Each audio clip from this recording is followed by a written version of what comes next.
right, so the first cards we're going to make are these ones here.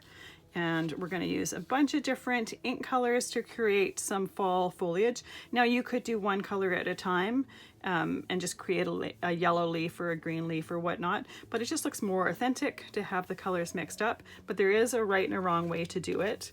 So I've got 4 colors here. First one we're going to do is on the light background, and we want to start with our light color first and work our way to the darker colors. If you were to go dark to light, if you went with the yellow and you got some of these colors in there, it's pretty hard to get a nice true yellow stamping after that. So by going light to dark, if I get a little bit of yellow in my burgundy pad, it's really not going to affect the pad a whole lot. So you do want to go from light to dark just to make sure that you're not contaminating your pads. So I did the orange there. Now these are Distress inks, they are dye ink. So they are transparent. This only works on lighter colors of paper. The next one we're going to be doing will be on a darker cardstock, and I'll show you in a minute why we use different inks for that. So I've got my stamps all inked. Now some of that yellow and the green ink may have started drying by the time I'm ready to stamp. So what I'm going to do is I'm going to take my mister bottle, just a couple light sprays just to rehydrate any of that ink. And the extra bonus part is that is also going to start blending some of those colors together. I'm holding my stamp firmly in one place and then moving around. Very, very pretty. I love how those colors start to blend. Nice fall background. I'm going to set that aside to dry, and then I'm going to clean the excess ink off of my stamp. Now, like I said, you can't use those Distress inks on a dark cardstock, but you can use Distress Oxide inks on a dark cardstock or any pigment ink. The pigment is going to make it opaque. And you can see right away as I'm inking my stamp that this is a lot more bright, a lot more opaque ink. So I'm going to do the same process. I'm going to go from light to dark. And I'm just doing little bits on different areas, just to get a color blend between the colors, trying not to get lines from the edges of this ink pad. Trying to pay attention to where I've inked to make sure that it gets full coverage. And then the last color is my burgundy color. And this one I really like putting on the edges of the leaves. I just think the leaves look really pretty when they've got the red tips to them. There we go. Now to rehydrate that ink, chances are most of this ink is still wet. Pigment ink dries a lot slower than dye, but I'm just going to mist it twice. That's going to rehydrate anything that might have started drying. And once again, it's also going to help blend the colors there. So the funky thing about the Oxide ink is it oxidizes as it dries. So it goes from being these bright colors to these muted tones. So I'm gonna need to let that dry for a few minutes. So I'll put that aside. Move my ink pads out of the way. Move my stamp out of the way, and I just want to get off of my surface there, make sure I've got a clean area to work on. And then while we're waiting for those to dry, we're gonna die cut our sentiment. Now I'm using this Think sentiment on all of the cards for this class just because it's the only real fall sentiment that I have. Obviously you could put whatever sentiment you want on there.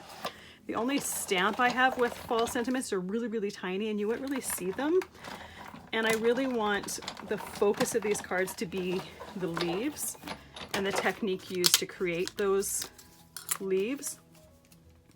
So I left the design for these cards very simple. I kept them all pretty much the same design, just so the focus would be on the technique.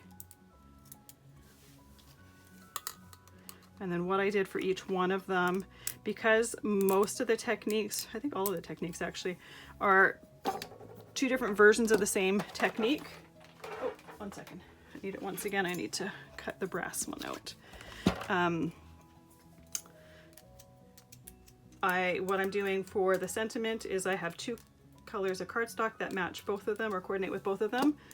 And then You can see this one here is green on top of the bronzy color or coppery color.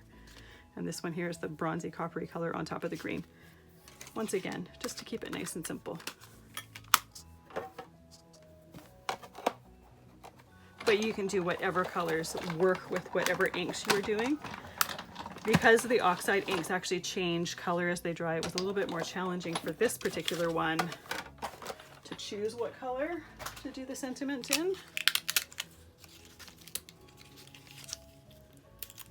There we go.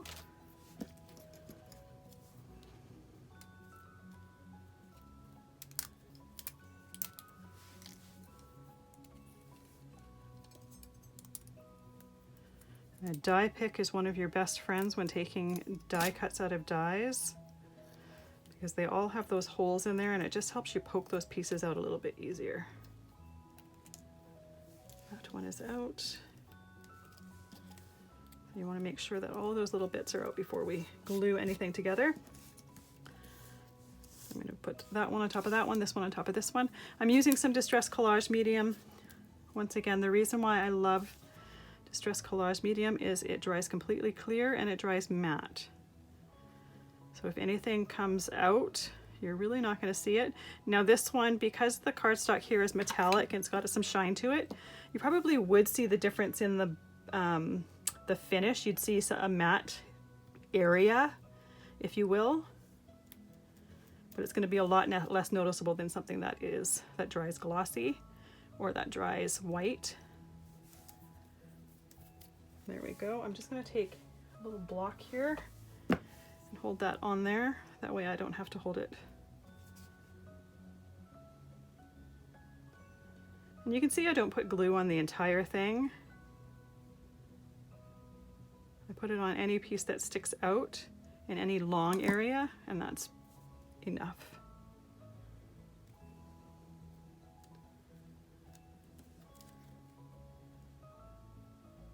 There we go.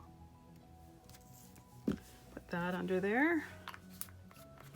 Close my glue up so that it doesn't dry on me.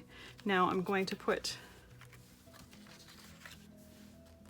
leaf print on the background. This one is dry, that one there's a little wet spot, so I'm just going to let that dry for a few more minutes.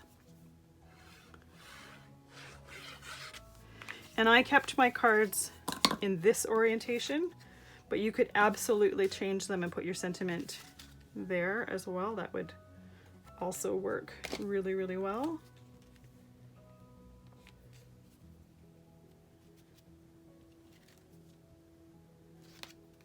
And every single one of these techniques are really, really simple techniques, perfect for people that are just starting out with stamping. You don't have to be an expert to do any of these ones here.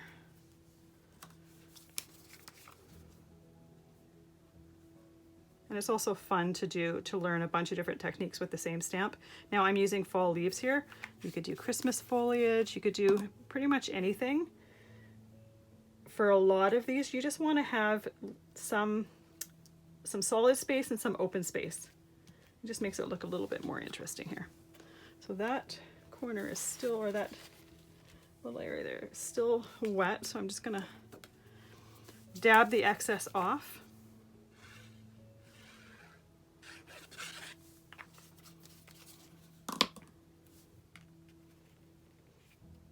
I'm always fascinated with the oxide inks, how the color changes as they dry. It's so interesting to me how it does that.